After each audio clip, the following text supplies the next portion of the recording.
Let's open the book on this. What English footballer was once deemed a bit chubby but went on to break records across Europe? Hint, his name is synonymous with scoring.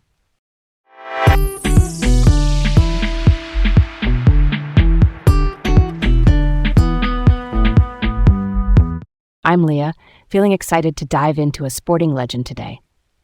And I'm Garrett, thrilled to chat about one of football's greatest scorers. Welcome to Laid Back Learning with Leah and Garrett. Today we're exploring the remarkable career and records of Harry Kane. I remember watching Kane's goal from inside his own half for Bayern against Darmstadt, and just thinking, that's audacious. You don't even try that unless your vision and timing are next level. He looked up, saw the keeper off his line, and pinged it perfectly. It kind of summed up his precision and that calm decision-making under pressure. Okay, here we go. From the top. Harry Kane is an English professional footballer who plays as a striker for Bayern Munich in Germany and captains the England national team. Striker just means the lead goal scorer up front. He's like the LeBron James of world football in terms of consistent elite production, leadership, and record chasing. He's won Premier League Golden Boots, which are top scorer awards in England, and he's also claimed the European Golden Shoe, which is Europe's top domestic league scorer across all countries. Since moving to Bayern in 2023, he's lifted Bundesliga titles and the German Cup, piling on individual honors along the way. And by early 2026, he crossed 500 career goals for club and country, which honestly is wild. Let's dig into this. Kane starts super local, Ridgeway Rovers at age 6, a grassroots club in northeast London. After that, he joins Arsenal's academy around 8 years old, but gets released after a season for being, as they put it, a bit chubby and not very athletic. That could have crushed a kid. Instead, he bounces to Watford on trial, impresses against Tottenham, and Spurs bring him back into their system. At Spurs, he initially plays in midfield, first holding then attacking. That's important because it taught him spacing, passing, and how to read pressing traps. He later shifts to center forward, and after a growth spurt, becomes stronger and taller, which adds aerial prowess.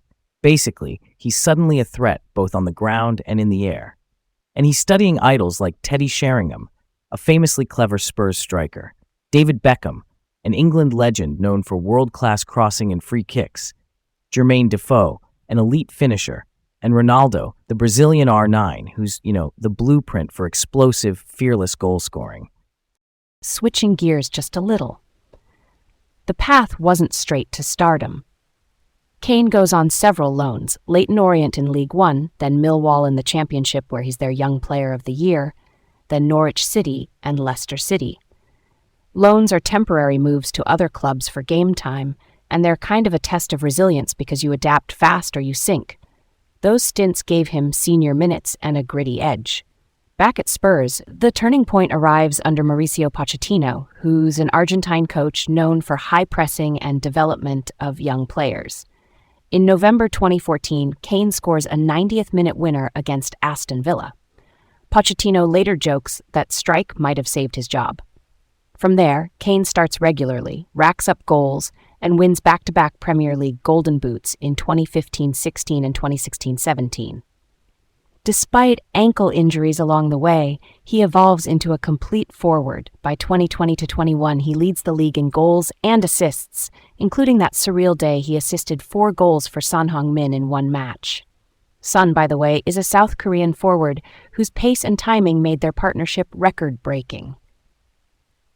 And that partnership with Son, it's like a chemistry lesson. Kane drops deep, almost like a quarterback. Son runs beyond. They broke the Premier League records for most goal combinations, both in a single season and all time.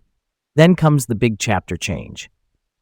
After years of near misses for trophies, Kane moves to Bayern Munich in August 2023 for a Bundesliga record fee, which just means the highest transfer cost in the German league's history. He hits the ground running, goals, hat tricks, and a blizzard of records. He becomes the fastest to 50 Bundesliga goals, 50 in 43 matches by November 2024, surpassing even Erling Haaland, who's a Norwegian striker known for absurd scoring rates. He finishes 2023-24 with 36 league goals, winning the European Golden Shoe, and later collects back-to-back Bundesliga titles in 2025 and 2026, plus the German Cup in 2026, where he scores a hat-trick in the final. By February 2026, he's at 500 career goals, and he's blazing past 50 Champions League goals in the spring. The Champions League is Europe's top club competition, basically the apex. Let's get to the heart of England's part in this. Kane captains England at multiple major tournaments. He wins the Golden Boot at the 2018 World Cup, meaning he's the top scorer at the entire tournament and leads England to fourth. Then he captains runs to the Euro 2020 final, played in 2021, and the Euro 2024 final. Those back-to-back Euro finals say a lot about consistency and leadership. And in late 2025, he surpasses Jimmy Greaves in all competition goals to become the highest-scoring English player in history. Greaves, to define him, was a legendary 1960s striker for Spurs and England, famous for clinical finishing. By the time Kane hits 500 career goals in early 2026, it feels like he's checking off milestones every other week. Okay, let's move on to a spicy but respectful debate. There was a dispute over when exactly Kane became Tottenham's all-time top scorer. Some counted Jimmy Greaves' Charity Shield goals back in 1962, which would have put Greaves at 268 instead of 266.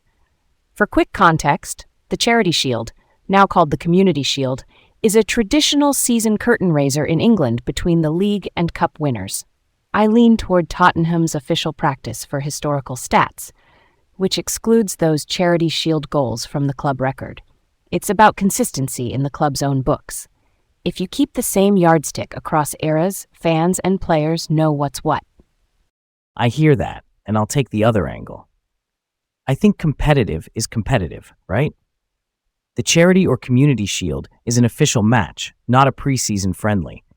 If a player scores in a trophy match under the FA's umbrella, there's a case for including it in a player's total for the club.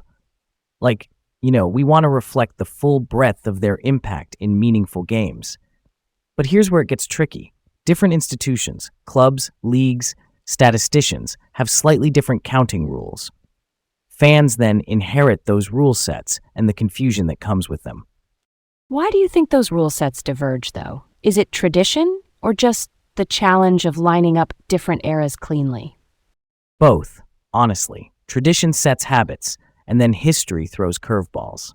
Different eras had different competitions and varying levels of emphasis. Once a club establishes an official record method, it becomes the norm. The good news is this specific Spurs debate ended when Kane went past 270, making him the clear club leader under any mainstream method. Bigger picture, it shows how stats shape legacies. That top scorer label is a headline that anchors how future generations remember him. Here's where it gets really interesting. Kane pops up all over pop culture and football media. He's a go-to example when people talk about resilience and craft, from being released as a kid to dominating in England and Germany. I could totally see a biopic. Think rejection, growth spurts, those lone grinds, the breakthrough under Pochettino, and then the blockbuster Bayern chapter. It's got the classic underdog to icon arc, plus a lot of very real, very human perseverance. All right, let's set the stage for a what if. What if Kane had stayed at Arsenal? Arsenal, for anyone newer to this, is another North London club and Spurs' fiercest rival. If he remains there, the entire Premier League timeline shifts. Spurs probably don't get the Kane-Son record-shattering partnership, so their attack profile changes drastically. Arsenal might have had a clinical number 9 locked in through key seasons, which could have altered their title challenges in later years. But here's a twist. Kane's early development was catalyzed by those loans and by Pochettino's trust at Spurs. Without that exact ecosystem, steady minutes, tactical fit, and patience, maybe he doesn't blossom at the same rate. Timing matters as much as talent. That one gave me chills. Do you think he still ends up England captain in that alternate path? I'd say likely, but not guaranteed. Leadership is transferable, for sure, but public perception and big stage moments shape that decision.